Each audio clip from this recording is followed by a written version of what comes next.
Hello friends, welcome back to Aarti's home kitchen.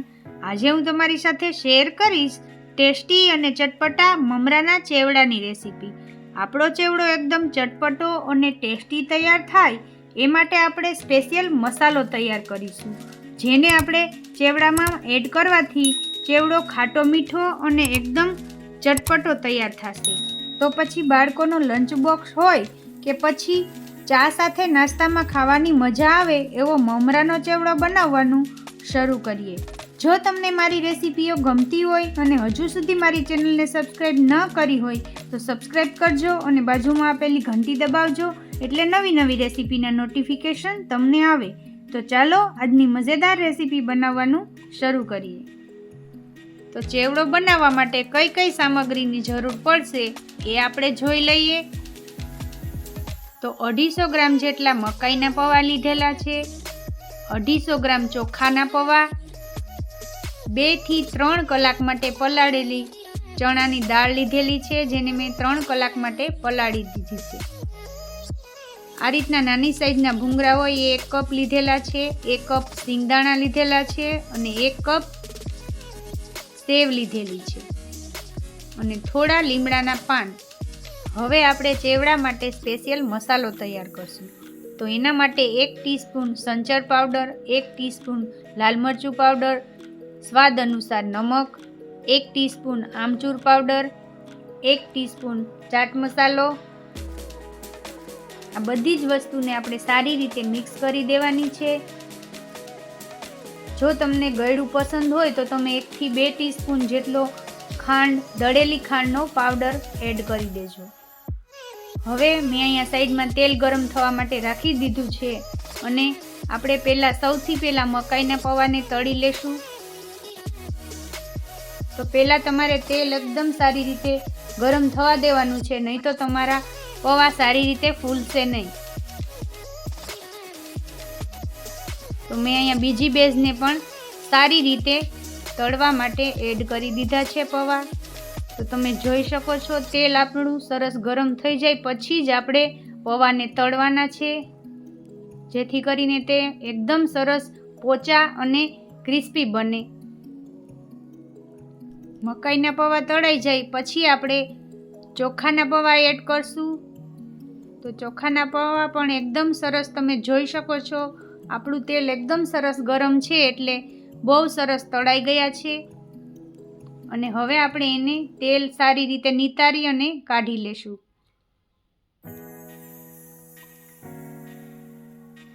ચોખાના પૌવા અને મકાઈના પૌવા બંને એડ કરવાથી આપણો ચેવડો એકદમ સરસ ટેસ્ટી બનશે। તો આ બંને પૌવા તમે જરૂરથી એડ કરજો। હવે આ ચોખાના પૌવાની ઉપર આપણે હળદર પાવડર એડ કરી દેશું અને મિક્સ કરી લેશું, જેથી તે યલો કલર સરસ તેમાં આવી જાય। ગરમ હોય અને ઉપર તેલ હોય ત્યારે જ તમારે એની ઉપર હળદર નાખી દેવાની અને મકાઈના મોટા મોટા પૌવા હોય એને પ્રેસ કરી અને થોડા ટુકડા કરી લેવાના। હવે આપણે નાની સાઈઝના જે ભૂંગળા લીધેલા છે એને પણ આપણે ફ્રાય કરી લેશું।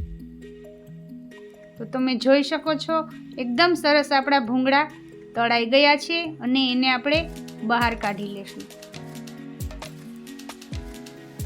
ચેવડાની અંદર આ નાની સાઈઝના ભૂંગળા એડ કરવાથી એકદમ સરસ આપણો ચેવડો ટેસ્ટી અને ચટપટો બનશે। તો બજારમાં એકદમ આ ઇઝીલી મળી જાય છે, તમે આ લઈ શકો છો અને મમરામાં એડ કરી શકો છો।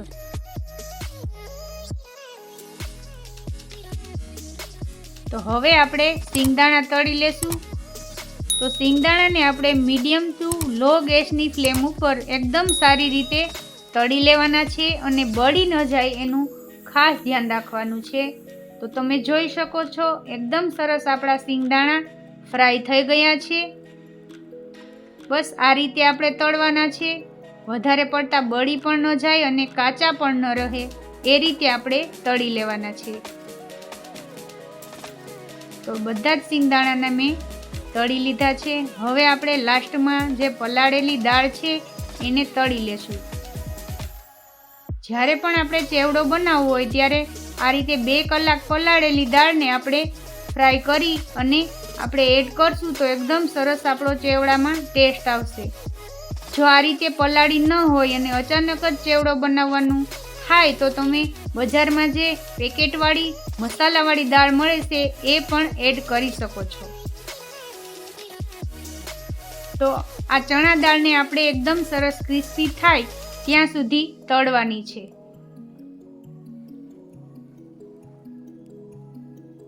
દાળ તળતી વખતે થોડો સમય લાગશે પણ સરસ ક્રિસ્પી થાય ત્યાં સુધી આપણે એને તળી લેવાની છે.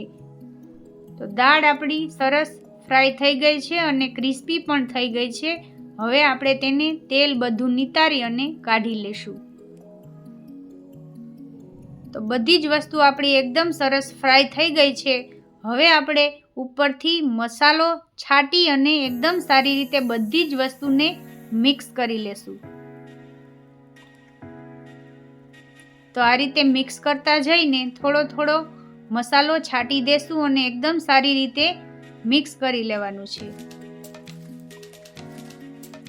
તો આ રીતે મિક્સ કરતા જઈને થોડો થોડો મસાલો આપણે ઉપરથી છાંટી દેશું અને મિક્સ કરતા જશું, જેથી કરીને બધી જ વસ્તુને ઉપર સારી રીતે મસાલો સ્પ્રિંકલ થઈ જાય. તો તમે જોઈ શકો છો એકદમ સારી રીતે મસાલો આપણે ભેળવી લીધો છે. હવે આપણે મમરાનો વઘાર કરીશું. તો તેલ ગરમ થઈ જાય એટલે આપણે તેમાં હિંગ અને લીમડો નાખી થોડી હળદર નાખીશું અને મમરા એડ કરી દેશું. તો ગેસની ફ્લેમને સ્લો ટુ મીડિયમ રાખી અને સારી રીતે મમરાને આપણે વઘારી લેવાના છે. ઉપરથી થોડું આપણે સોલ્ટ નાખીશું. આપણે થોડું સોલ્ટ આપણે મસાલામાં એડ કરેલું છે તો એ પ્રમાણે આપણે અહીંયા સોલ્ટ યુઝ કરવાનું છે. તો મમરાને સારી રીતે ગેસની સ્લો ફ્લેમ ઉપર આ રીતે હલાવતા જઈને આપણે ક્રિસ્પી થાય ત્યાં સુધી એને હલાવીશું.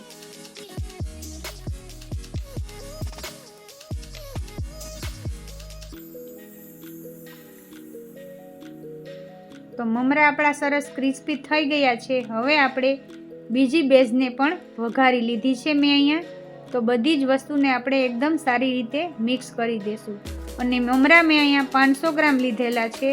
ટોટલ આપણો ચેવડો 1 કિલો જેટલો બનશે.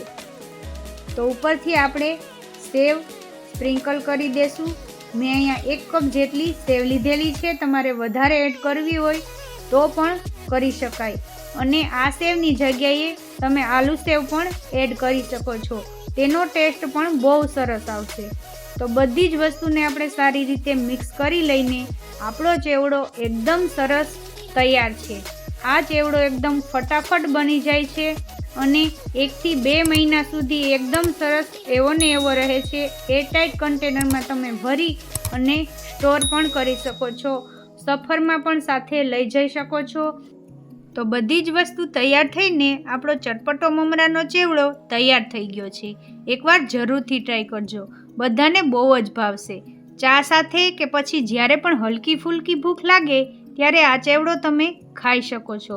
કે પછી બાળકોના લંચ બોક્સમાં પણ ભરી શકાય તેવો મમરાનો ચેવડો તમને કેવો લાગ્યો તે મને કોમેન્ટ બોક્સમાં જરૂરથી જણાવજો. અને હા, તમે મારો આ વિડીયો કયા સ્ટેટ અને કઈ સિટીમાંથી જોઈ રહ્યા છો તે કોમેન્ટમાં મને જરૂરથી જણાવજો. તમારી કોમેન્ટથી અમને મોટિવેશન મળે છે. વિડીયો પસંદ આવ્યો હોય તો લાઈક, શેર અને સબસ્ક્રાઈબ કરવાનું બિલકુલ ના ભૂલતા. આવી જ એક અવનવી રેસીપીના વિડીયો સાથે ફરી મળીશું. ત્યાં સુધી થેન્ક યુ ફોર વોચિંગ.